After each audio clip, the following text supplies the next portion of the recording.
let's get the comments rocking. Put a 1 in the chat if y'all can hear me okay. And go ahead and let us know in the comments if you are watching live.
That's correct. Darn. Put a 1 in the chat if you can hear me now. Okay, put a 1 in the chat if you can hear me now. Just reset the headset. Let's see if it pops in. Yep, let's check it and see. If not, we're just gonna freestyle it. Put a 1 in the chat if you can hear me now. Oh, it's not looking good. It's not looking good. Oh no, oh no. I'm gonna give it about 10 more seconds and then I'm gonna have to, oh, Susan, you can hear me? Okay. All right. Babe, I see you at the crib. I see you. Okay, we're good now. Yeah, I just had to reset the Bluetooth. All right, we're good. Okay, love it, love it, love it, love it. Thank you, everybody. Miriam Karim, good to see you. So y'all didn't hear my amazing commentary about how the Baltimore Ravens need to somehow draft Travis Hunter. We don't know how we're going to do it, but we're going to figure it out. We going to figure it out. Quintina Stone, good to see you.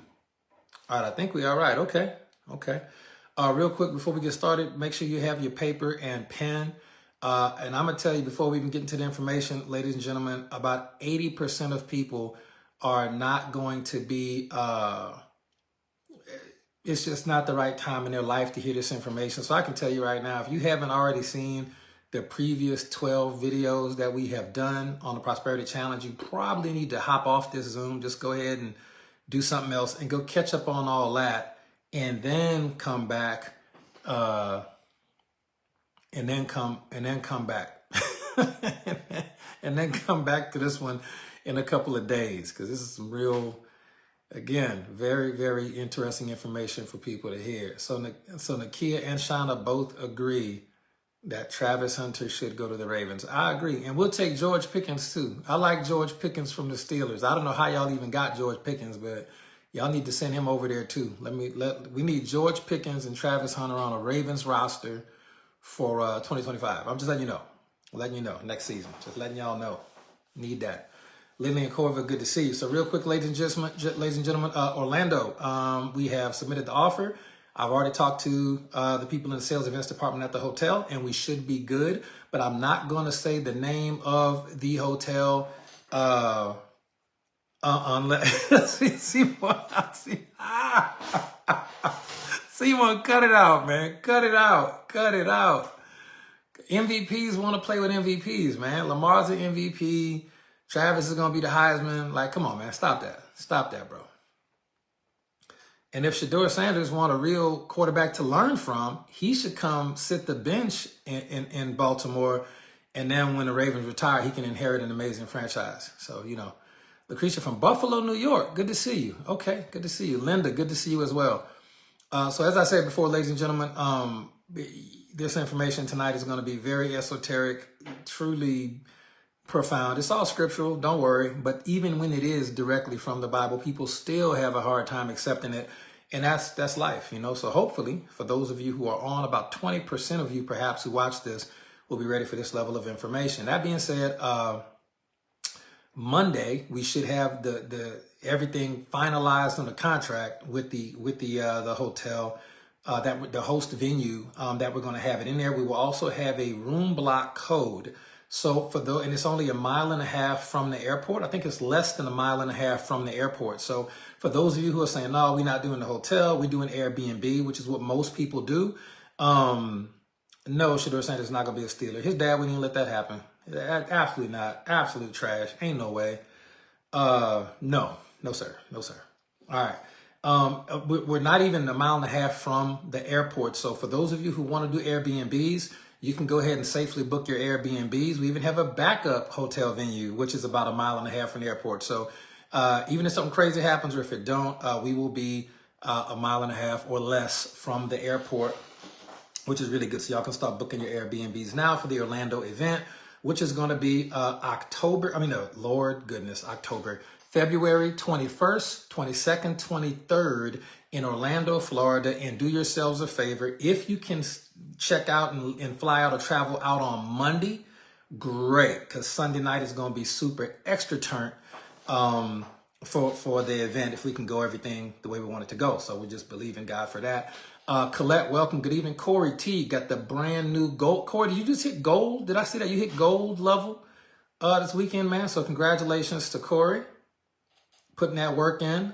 He and his better half, Kenya, and Miss Charlotte Whitaker's team and ATL are just doing big things. They're all over the leaderboard. They're all over the rank advancement board. It's amazing. And yeah, thank you, Lynn. Let's get some. Look, Kenya said Airbnb already booked. It ain't even a question, right? Book them. Go ahead, book them, Dano. Linda's already started with the testimonials. So, ladies and gentlemen, if you have any new testimonials that you want to share in the areas of, your emotional state, mental abundance, or your physical health, physical abundance, or your prosperity financially, of course, please share those. I think Linda already started. Let's see what Miss Linda from Wisconsin has to say. She made a bank deposit yesterday. That's always fun. She had cash and a couple of checks. She counted her money twice, so she knows exactly how much it was.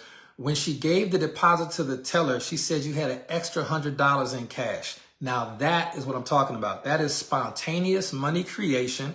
I've seen it happen before.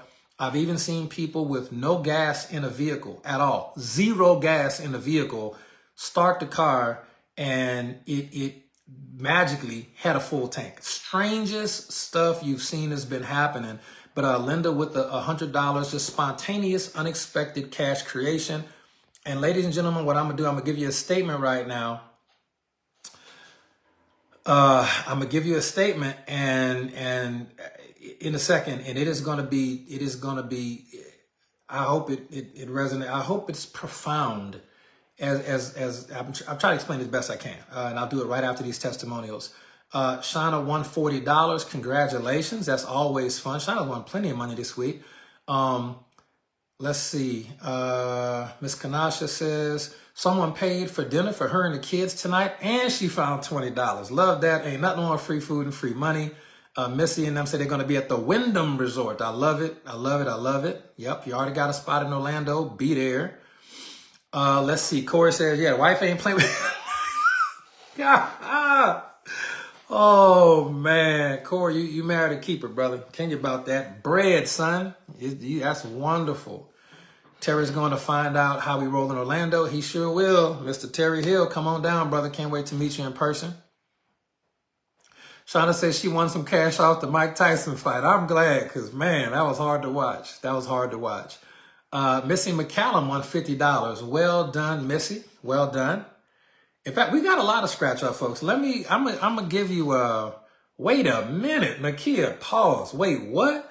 Nakia said her daughter got another scholarship to finish grad school. So the scholarships are coming in 2s and 3s and 4s and 5s. And I love to see that. Shout out, congratulations to the princess, Nakia's daughter, man, we're finishing grad school for the lean, mean price of $3.99 because of scholarships. And that's money that Nakia, as a parent, doesn't have to pay. So sometimes abundance comes in through the form of money, or as we always say, saving things and stuff like that. Charlotte Whitaker says right here, her grandson and the kid that she is a legal guardian for won the Super Bowl in their youth football league. She says she put the prosperity on them. I love it. Yeah, it's abundance. Plenty to go around. Miss Quintina Stone says she just received $1,000 refund from medical. Man, doctors ain't never giving you no money back, but she got $1,000 back from some medical stuff that happened. Great. That's wonderful. Love to hear it. Love to hear it. Yeah, we got plenty of those. The testimonials have been probably my most favorite thing. I'm almost sad that tomorrow's our last night. I'm teary-eyed that tomorrow's our last night of the challenge. We will be using finishing oil to just seal in the vibration of abundance and wealth on Monday. So tomorrow, all we're really going to be covering is our leadership call. We'll do it Facebook Live because that's been working out really well. With the recordings being right there and everything, and then it's easier. It makes it easier load for some of our other leadership team because they're busy. They got to work. They got to get these numbers up for themselves. So that's good.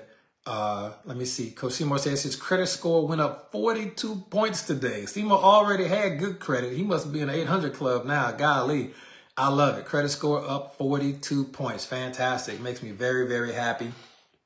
And yeah, you use prosperity daily for sure. All right, let's see what we got going on. Did I do this right?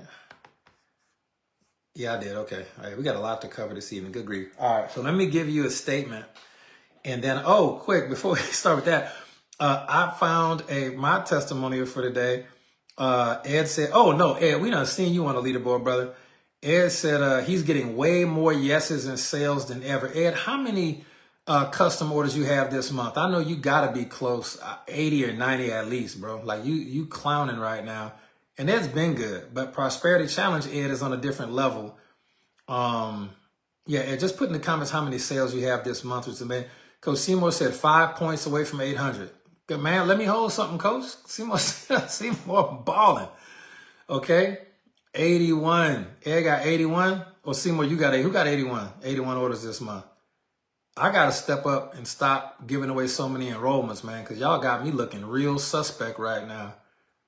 Y'all got me looking real suspect. I'm going to have to get greedy on y'all. Y'all got me looking real questionable right now. I don't like that. I don't even like that.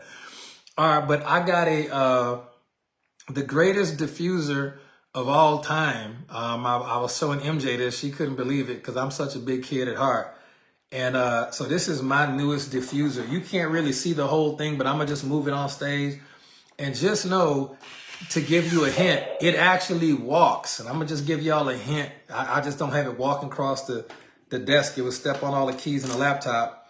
But that is the new diffuser right there that I got. Even got the sound effects on it. The Godzilla diffuser. And then whenever I want to get a burst of prosperity into my office space, it's right here. I just moved it over.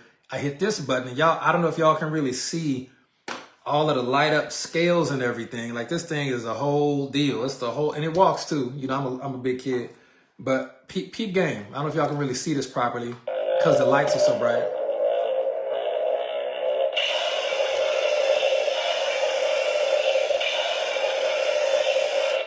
Just prosperity, just all in the area. Oh, that makes me so happy. I've been playing with this for hours.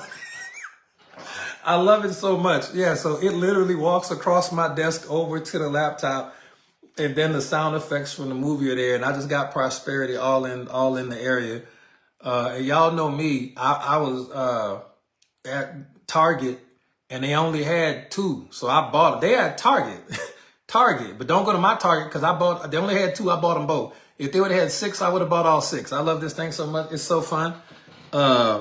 But yeah, so that's how I get the prosperity in the joint. You know what I'm saying? Oh man. Yeah. I'm gonna go to another Target tomorrow and probably get a couple. They just fun. Yeah. And so so it's really like a humidifier type thing. I was like, nah, that is 100% a diffuser. Y'all know essential oil people. When we see stuff, I don't care if it's a diffuser or what. Everything a diffuser for essential oil people. I don't care if it's a humidifier, big old Godzilla toy. The second I saw it, the advertisement, I said, oh man, I need that, bro. I gotta have it. I got to have it. Look, Coach, you need it. Yeah, you need that. And I'm going to tell y'all what to do. And no more. If they got any other ones there and any Target in North Florida, they going to be in the Antonucci Zanders household. Y'all better go. Y'all going to have to go to some other Targets. I love these. It's so fun. And it'll just whenever you're ready for it, just hit the button again. Just boof. I love it. I love it. Corey, you got to have it. You got to have it. Oh, Travis said right here. Travis said he just checked his credit score, went up 40 points. Boom. Well done, Travis. TD from Oregon. Coach Simo said got 10 diffusers in the office. I got like 2. And we keep one in the bathroom, one in the bedroom. But this is fun. I don't know. I'm about the Godzilla diffuser. I don't know what to tell you. It seems so old people do stuff different. All right, let me give you a statement. And just let it settle with you for a while. And that statement is going to be that money, and I'm only using the word money, 3 in the office, but 10 in the house. Yeah, love it. No, love it. Love it. And I don't really like the word money because Kenya, there's no such thing as too many gadgets. Like, cut that out. Cut that out. Be nice. Corey, cop that, bro. Trust me, cop that. It's worth it, bro. It's worth it. It's totally worth it. All right. So I don't really like the word money per se. We've been using it and we will continue to use it as part of the common lexicon until we kind of grow out of that. But it's easy to get people to understand that. Money, if you look at the original root of the word, M-O-N comes from the root word mono, which means one, like monotheistic. Okay, monopoly. All right, one company running everything. The word mono means one. And when you look at the word literally EY, same root word as the word EYE, money literally means one eye. And one eye, if you turn and flip over the dollar bill, look at the back of the dollar bill, you see that one eye on the back by the pyramid, which is hearkening back to money's, Egyptian, Pan-African roots of currency of that type. And if you look at the eye on there, it's only one eye. So when you say money, what you're really talking about is just $1 bill. So people a lot of times say, man, I need to make more money. I need more money. I need more money. Then they find $2 and they don't celebrate that. But that's what you asked for. You asked for literally $1. You asked for a dollar bill. And that's the reality of it. You're not using terms like wealth, prosperity, abundance, or get specific, diamonds and gold and pearls and things of that nature, or get specific. So we're using the term money outside of teaching and coaching because a lot of people, they just don't, the word saying income over and over again or wealth, it just doesn't resonate. The information doesn't come across as good. But I'm letting y'all know, for people who've made it past day 13, we don't really use the word money in our common natural language. It's just too limiting to limit the prosperity to $1. But if you do use the word money a good bit outside of these calls and you get $1, you better celebrate it because that's what you asked for. You're going to have to start asking not just for more money. That is too inconsistent a vibration. That is literally an extra dollar bill, so that's not really abundance in the way that we've been learning about it and we experience it and we see other people experience it as well. So just a quick note there. Another thing I'll tell you is that, again, using the term money in currency as we understand it, based on the spiritual, secular, and scientific principles, money is simply energy, okay? Currency, energy that has been, it's been taken up in a physical form because everything is vibration. We've talked about this at length. And if you can slow down the rate of your thoughts, you will quite literally, Linda had an extra $100 of spontaneous money creation. She counted it twice at the bank and still in the act of her handing the money over to the teller, cash and checks to the teller, an extra $100 in cash appeared. Now, for people who say, oh, that's impossible, that never happens, you just haven't been dealing in wealth long enough. It's actually a lot more common than you think. But on top of that, what do you think happened when Jesus had the fish and the loaves? It was spontaneous creation. There was a lot of hungry people there when he was feeding the 5,000. And when he had the fish and the loaves and he transferred it to another person, Okay, it increased in number. So Linda is not experiencing anything that didn't happen biblically already. And Christ actually said in the New Testament, he said, all that I've done shall ye do, and even greater works shall ye do. Okay, so let me in fact get that exact. Yeah, we've been able to, let me make sure I quote that exact verse for y'all. I don't want to give anybody anything we say. You can look it up.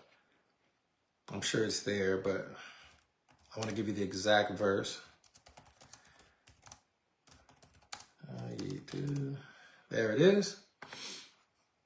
Yeah, right there in King James, John 14:12. Truly, truly, I say unto you, he that believeth on me, the works that I do shall he do also, and greater works than these shall he do, because I go unto my Father. Now, again, that's John 14:12. So just understand that Linda just engaged in something called spontaneous wealth creation. This is a biblical concept. It's happened with the gold coin in the fish's mouth, but also it happened with the bread and the loaves, because back then with all those hungry people, Christ could have manifested gold coins, but people can't eat gold coins. So he decided to multiply food, and it was some food that he already had. So if you already have a little bit of money, you can multiply that. And I think the same thing happened with the widow with the jars of oil. And what was the oil about? Oil was used as currency, historically speaking as well. So just understand, she didn't even intend to do that, but it happened. And I believe it happened just so we can make an example of it tonight to really educate you that as you continue to grow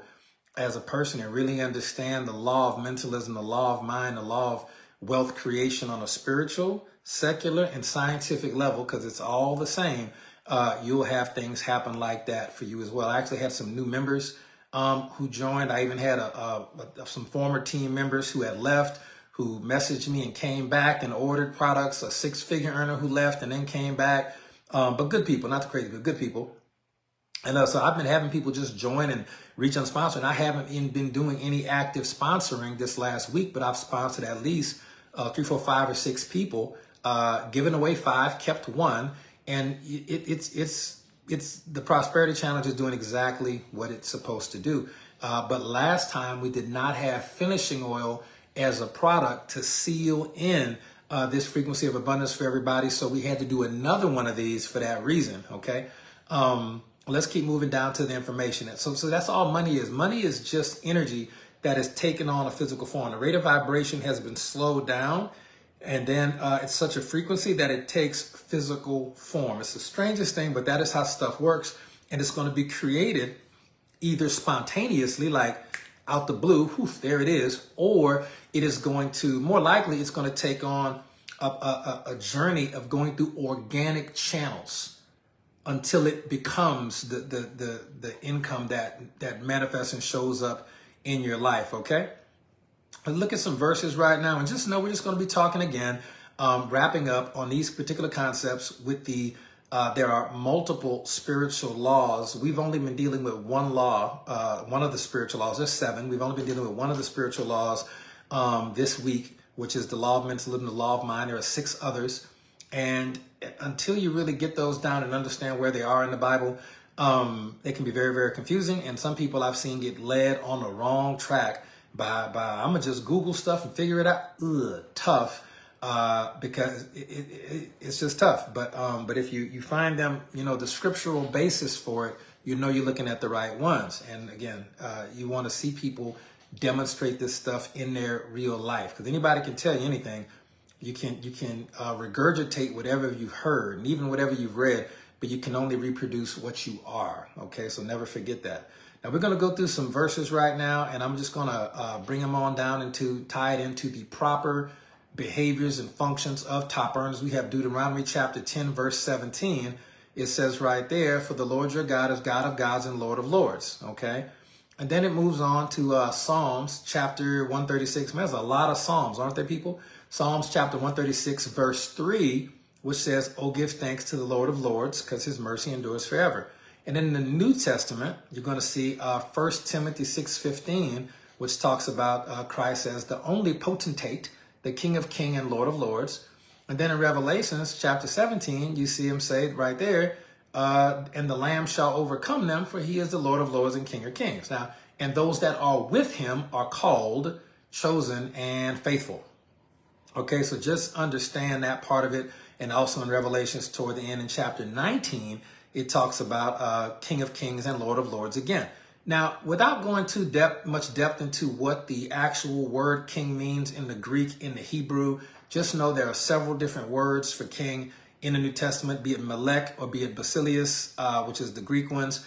The English version of the word king is actually really, look, Jessica Hill says she just copped the Godzilla. Nice.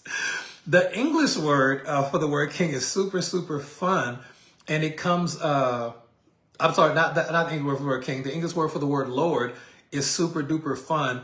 And it comes from the Old English, hlaford. Okay, hlaford is that word. And that's a combination of two words from the Old English. One word is hlaf, H-A-L-F, which means loaf. And then the other word is weird, okay, which means guardian or keeper. It's where we get our English word ward from, like the warden at the jail, or, you know, they live in the ward or things like that, or a ward of the state, like a child that's under the jurisdiction of the state in the foster care system. So-and-so is a ward of the state.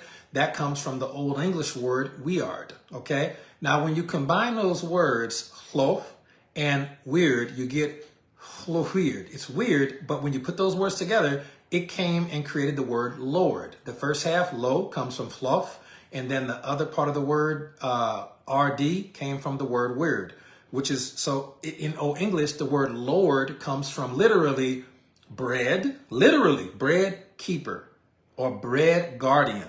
The loaf guardian is what the literal term would be. Loaf guardian, the guardian of the bread, okay? And it reflects the role of a provider or the master of the household, which was usually the father, but not in Deborah's case from the book of Judges, because Deborah was out there doing man's work, killing folks. So it could be man or woman, but just understand a Lord as a unisex term comes from the Old English word loaf guardian or bread keeper, because that was something really valuable in the household, was the food, and whoever was gardening in charge of the food dictated the way that the house would run. So that is the word Lord came from. So over time, the word bread keeper or loaf guardian, the protector of the bread, okay, I think it's funny because you know, who knew? We know that the Bible knew because it's a living word and God is the same yesterday, today, and forever. It's so funny that the word bread now has come to mean money. Okay, come to mean money. So when you see the word Lord, okay, when you're referring to, well, Will, why would you talk about that? We're not lords. That's Jesus. Well, here's the thing. And this is what I was going to talk about.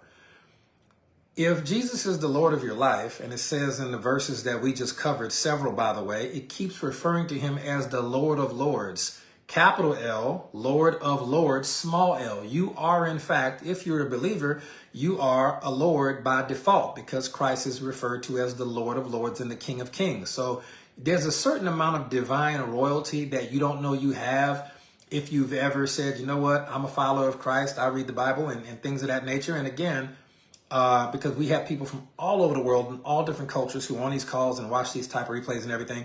My recommendation to them is that they look at the spiritual text of their choosing and see if they can find some similar principles in there that really resonate with them in their faith journey. And about 80% of the time, you can actually find that type of stuff. Yeah, he said, look, officially Lord Marcus. Yeah, I think we bought the same land because if you, and even in Scotland, for example, in some places overseas in Europe where I own land, I think Coach Marcus owns land there too. If you own land, you officially get the title Lord. So technically, yeah, officially, Marcus and I are both lords because we bought some land overseas in some of those European countries, I think Ireland and Scotland and some other ones. When you buy land there, you officially get the title Lord. I got a certificate somewhere around here. But from a biblical standpoint, even if you don't own land, look at the principle. How could Christ ever be the Lord of your life and the Lord of Lords, as the scripture says he is, but you're not a Lord? You have to be by default. Okay, you're literally born into royalty in that way. And the same thing goes for the phrase King of Kings, but it levels up. Okay, and we're going to blow your mind shortly. But again, don't everybody get mad at me one time. It's just the Bible. Y'all can get mad at Jesus. Okay. So when we look at that and look at what the term Lord comes from in the Old English, talking about the keeper of the bread, and we know that nowadays bread means money, ladies and gentlemen, lords are supposed to have wealth and property. It's literally built into the definition of the word. Okay, it's literally built into the definition of the word. And when you look way back at Genesis, when we're talking about God's original design for your wealth, there's a whole lot of wealth and abundance that you inherited literally by virtue of being born a human.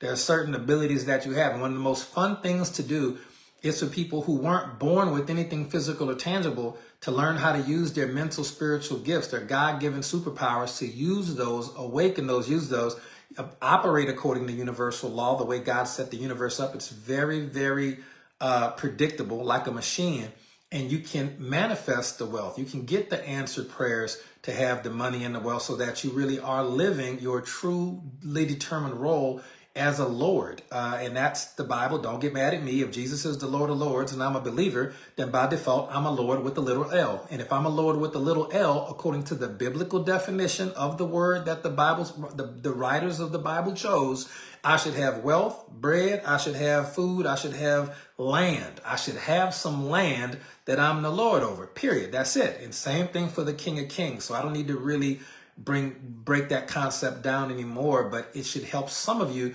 get past those subconscious deservingness issues about not having the income that you deserve. And a lot of it's because you don't know that it's yours, deservedly or not. It's your inheritance, and a child gets inheritance regardless of whether or not they deserve the inheritance.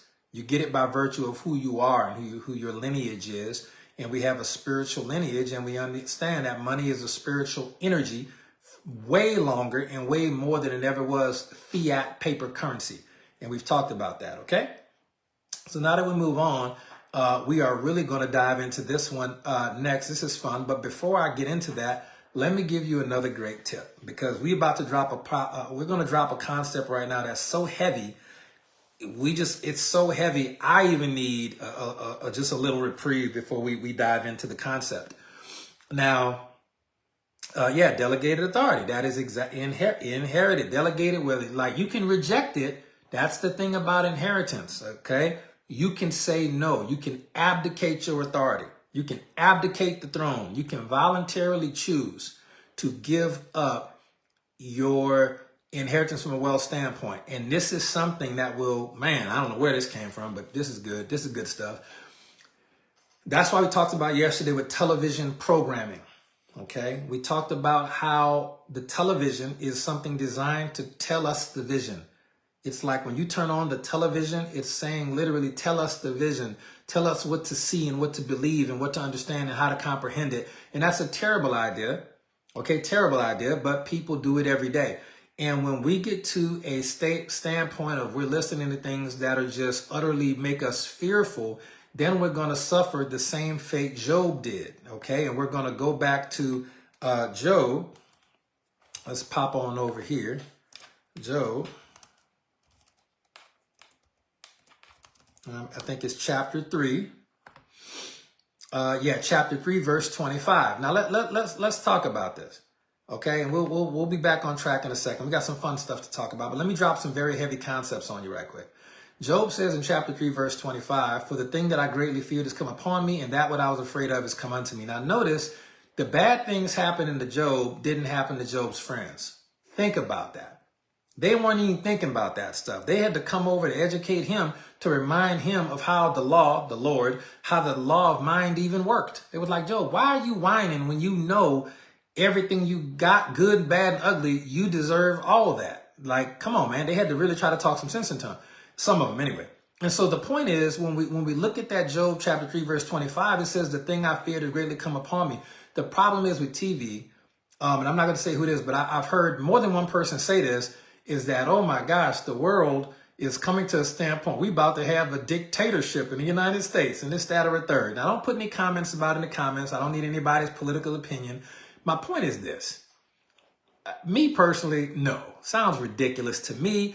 But there are multiple people, plenty of people who just really have bought into so much negative mainstream media BS over the last 4 years. Remember, there was a whole different political party going through this same thing 4 years ago. Oh my God, President Biden's going to do all of this and that. The third is going to be so terrible. We're all going to die. Didn't happen, okay? And now you got a whole nother group of people saying the same stuff. Oh my God, it's so terrible. President Trump is going to do this and this and this and that. Listen, for those of us who understand God's law and understand our role as lords and kings on this planet, because that's what God designed us to be, I told my mother this because she was telling me about her girlfriends that told her this, that, or a third. And I'm like, settle down. People always want to believe in the Bible until it's time to believe in the Bible. It's hilarious. People want to believe in the Bible until it's actually time to believe in the Bible. People want to trust God all day until it's time to actually trust God, okay? And this is why I don't get twisted up about none of this stuff. If you're spending your time and your energy on, oh my God, Project 25, oh my goodness, this is going to be the worst. I've heard this from so many people. It's hilariously, I'm going to just get a certain copy-paste response at this point. And so when you focus on that stuff, honestly, and you think everything's going to be terrible, television has effectively programmed you. That's why they call it television programming. Duh, that's what it is. It's literally programming you to think about the things that they want you to think about so that you create these actual things in reality. Okay, so that you really use your power of mind to create these things. And it's what you're going to see in your life. I can tell you my bank balance is going to do this. Okay, my level of happiness and health and robust health and time with my family and friends is going to do this in a good way. No matter, did it for the last 4 years, going to do it again. It's literally the promises that God gave me in his word. And how could I believe a man-made law to that area and I'm not going to believe God's laws was trump that? Okay, so the irony of it is, my polite recommendation is for anybody that's really dealing in areas of scarcity and lack and oh my God, it's about to be so bad, please do yourself a favor and disconnect yourself from any source of that much negativity, because all it's going to do at this point in your journey is keep you broke, get you back down, and people are going to go to another level of prosperity, abundance, and happiness, joy, and health. And you're going to let the powers that be, you're going to let them continue to tell you your vision, and they're going to program you. That's why the Bible says, be not conformed to, to the world, but be transformed by the renewing of your mind. It's all a mental game. And the TV people know that if they can get you to think a certain way, and especially if they can get you to be scared about it with some emotion attached to it, oh no, you're going to be an amazing manifester. You're going to get all kind of incredible answered prayers that you didn't know what you was praying for, just like Job, because the sword swings both ways. Look, Shauna had a great comment right there. Do personal development instead of the news. Yes. And sometimes even on social media, you got to watch the social media people you fooling with, because they'll take their fear and put it off on you, contagious like a disease. All right. So let's move on to another chapter, and we're going to go to Exodus right now. And this is one of the earlier references to the Lord King, royal dynamic that God really set out in the Old Testament and the New Testament. And we're going to look at Exodus chapter 7, first verse out the gate. Okay, it says right here, and the Lord said unto Moses, see, I have made thee a god unto Pharaoh. Okay, so we've already seen multiple instances of God literally telling people, hey, by default, if you even know how to read, you're Lord of Lords, King of Kings, and you should have, certain stuff. Okay, so just understand that. You should have certain aspects of your life that should have what that is. But God wants to take it one step further, and it was the strangest thing. He says right there, and the Lord said unto Moses, see, I have made thee a god. Some translations say, I have made you like a god unto Pharaoh. But in the original text, it says, I have made thee a god. It didn't say like anything. That was something people put in there so we could actually swallow verses like this and not feel too convicted, because we are not operating godlike in our decision making, nor our lifestyles as far as what we have. So it says right there, and the Lord said unto Moses, see, I have made thee a god unto Pharaoh. And that word see is very interesting, because it's really a rhetorical statement, as in Moses needed a reminder Okay, Moses needed a reminder that God had literally, the Lord made him a God unto Pharaoh. He didn't say, I made you a God over your own people.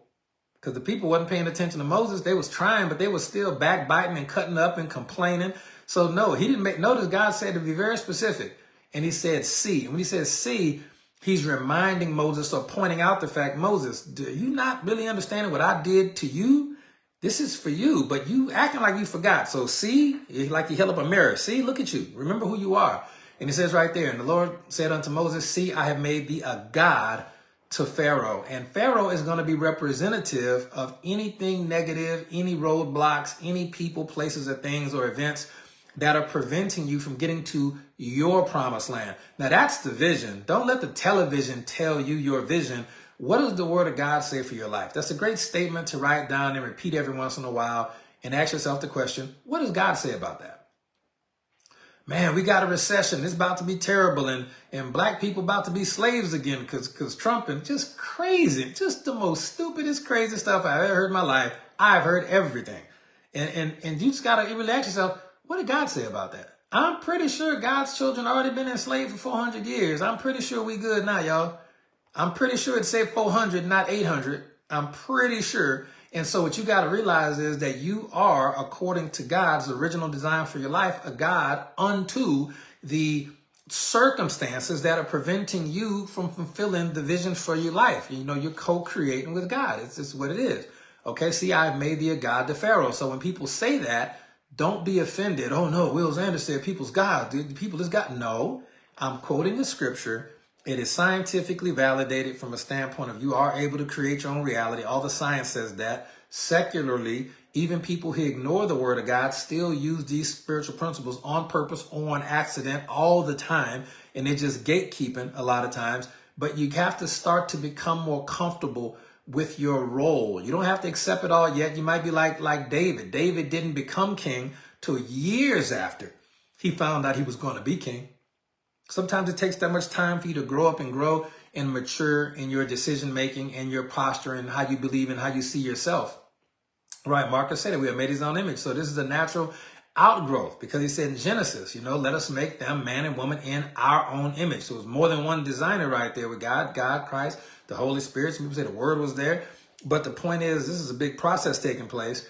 And even from an Adam and Eve as your DNA lineage, all of you, if you're a human, you trace it back that far.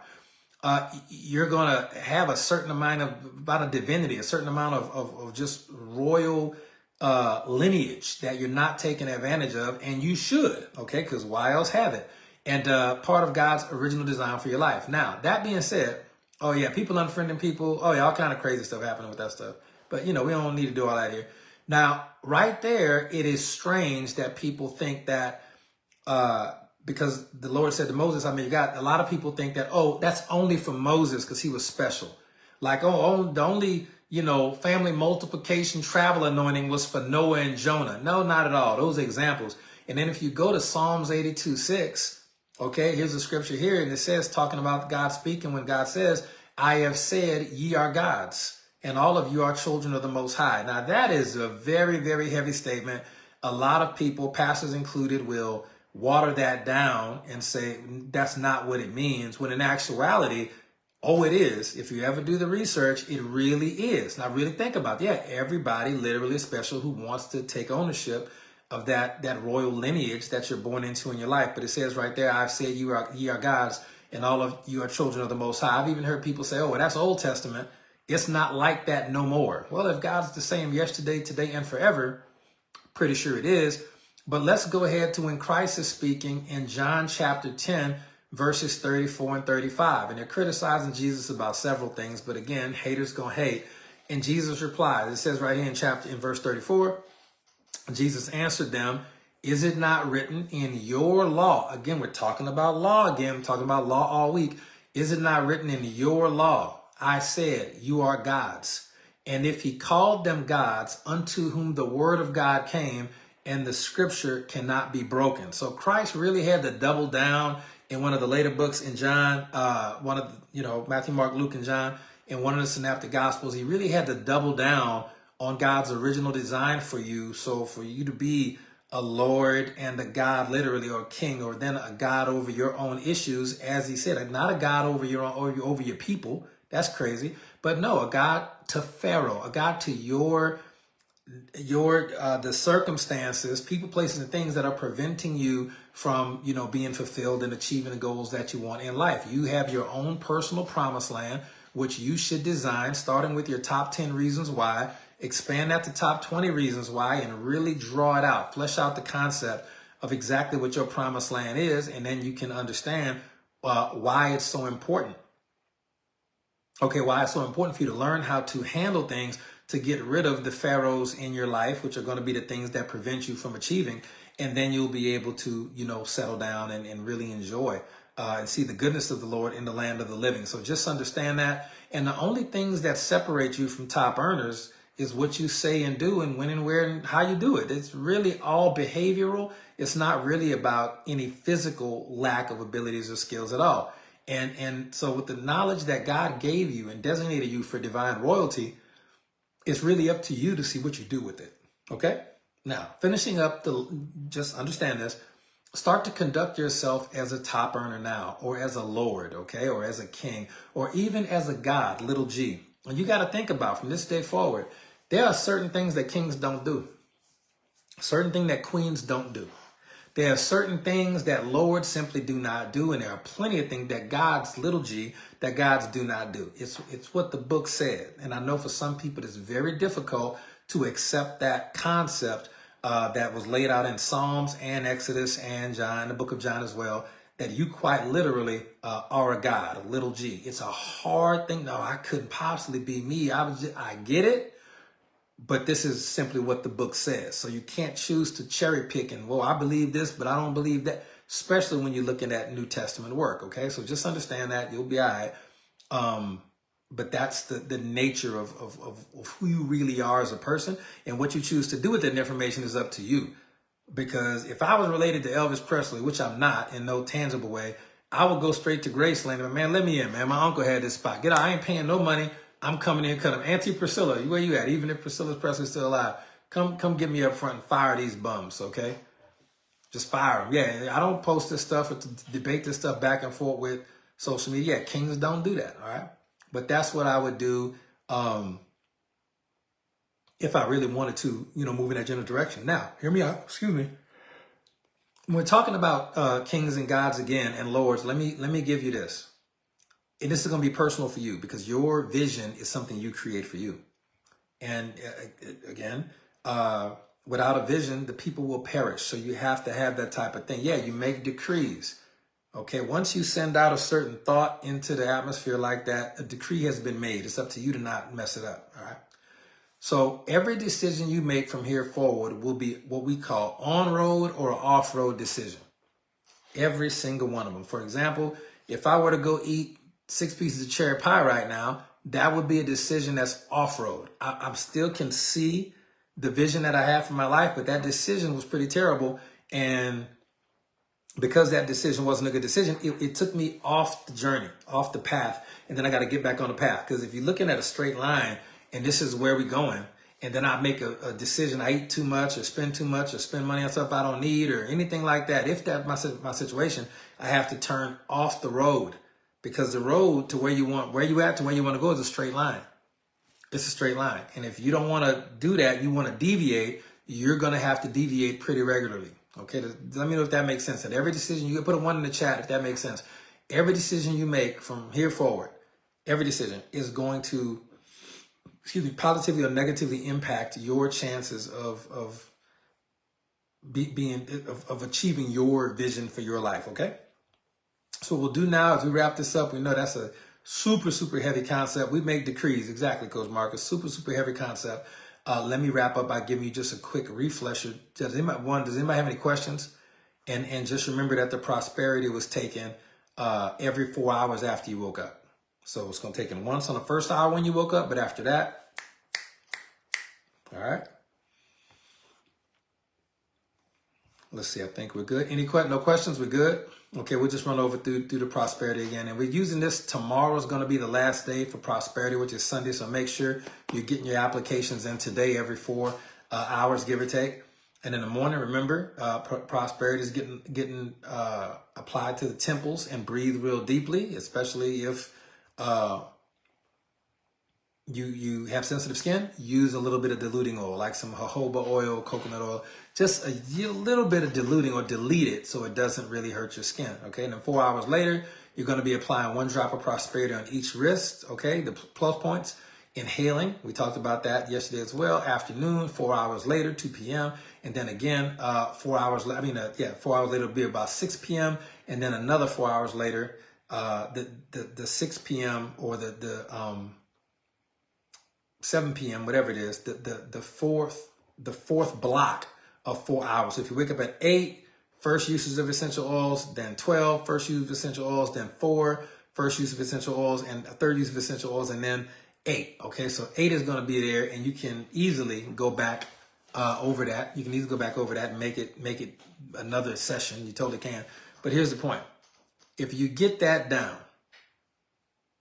all right, the next thing, you get those all dialed in. Tomorrow's going to be more the same. Okay, more of that exact same thing is what we're going to cover tomorrow, and some additional leadership stuff as well. And remember, drink water, journal, have your intention, always focus your intention every day. And just start to fall in love with the concept of the divine royalty within you. The abundance, the inheritance, it's all there, but you wouldn't get it till you're 18. Well, spiritually, from a spiritual development standpoint, you might have just turned 18. Okay, so start to expect things like that. Okay, I think that's all we wanted to cover from here. Those verses from John are just crazy. Jesus is telling people you're a God, and some people listened, some people didn't. Okay, and it says right there in Psalm 82:6, and all of you are children of the Most High. Just everybody. All right, can't really get out of that. Okay. So that's what we got, ladies and gentlemen. We will pick this up again tomorrow. Tomorrow's going to be our last day, so I'm super sad about that. But it's been a really great 13 days with you. And if you can just understand what the words Lord mean and how many times they're used, it'll be great for you. It'd be great for you in your personal development, your growth, and just even if you grasped 1% or 10% of what we're teaching this evening, okay? So that's what we got, ladies and gentlemen. Any questions before we wrap up? Any questions at all? Or y'all just want to keep sending questions on Facebook Messenger? That's okay too. I'll take them when I can. Totally up to y'all. Think we good? No questions? No questions. Going once? I like this. Going twice? All right. Third time's a charm. All right, ladies and gentlemen, this is Will Zanders. I will catch y'all on the next one. We're just gonna do what? Sure, look, sure. Let's get the the diffuser cranking. We'll get the diffuser cranking because I'm excited. We'll do the diffuser one more time. Let's see. What can you write on your bulletin? Oh, I gotta turn it on. My bad. What can you write on your bulletin? Let's see. I don't know. Let's see. What can you write on your bulletin? Bulletin board at work. Oh, message me. I don't know. It did depend. I think you're in the chat with me and Rick. Let's see. Let's do more.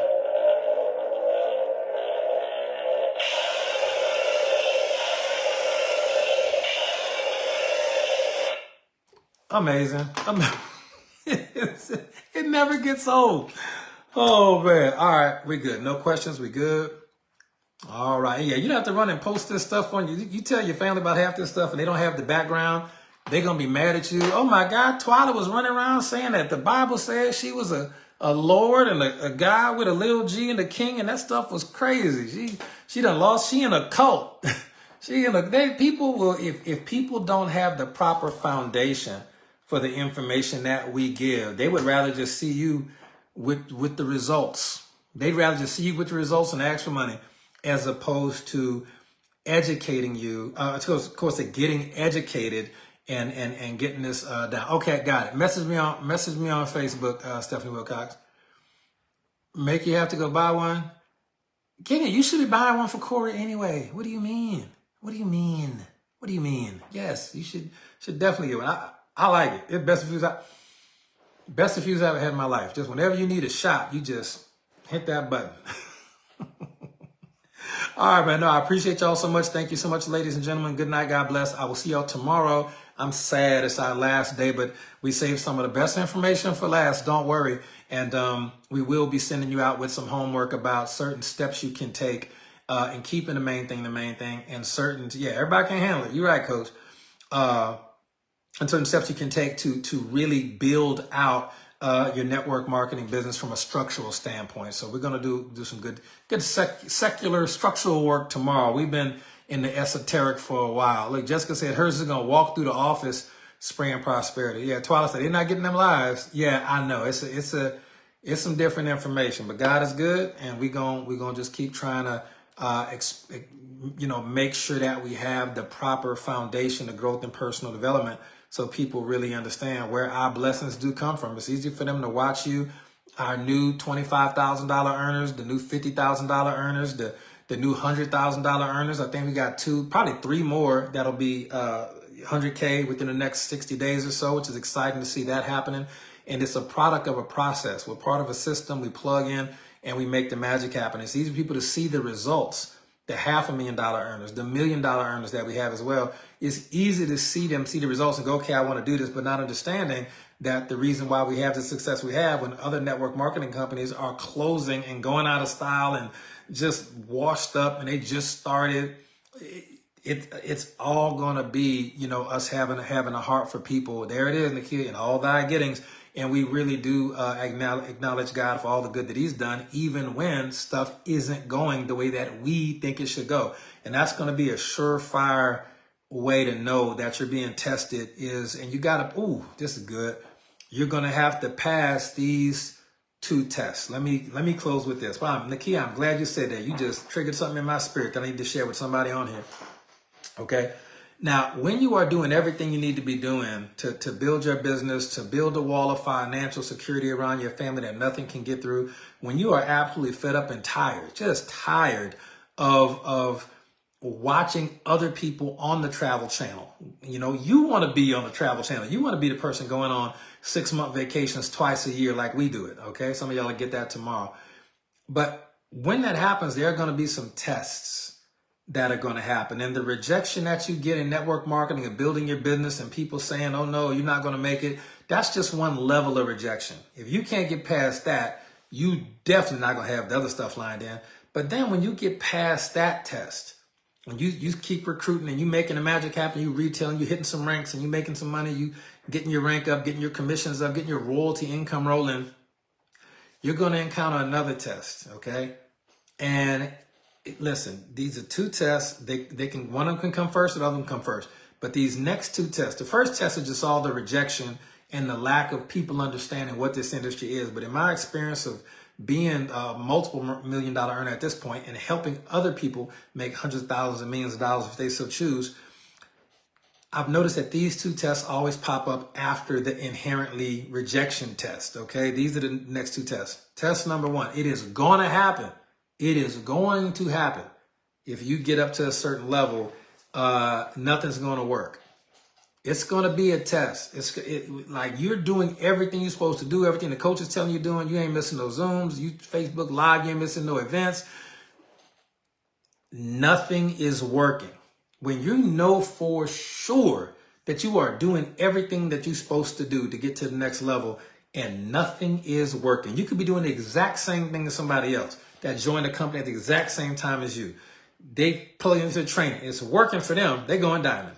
But you're plugging into the training. It's not working for you. Okay. That is a test. That is simply a test to see if you are worthy of the things that you want, not the things other people want for you. So that's a test. Okay. Nothing's going to work. You just got to stay consistent, plug in anyway.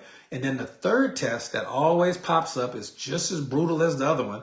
Okay. It's not going to be the one about nothing works. It's going to be the thing where everything goes crazy. That's probably the last test when not only is nothing working, the last test is everything goes sideways.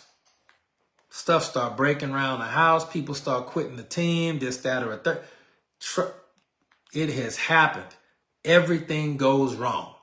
If you do not or cannot make it past that particular hurdle, it's going to be hard going for you. It is your, thank you, Coach Marcus. It is your race to run, just under 100%. And you got to pass those tests. Rejection, you can't even worry about that.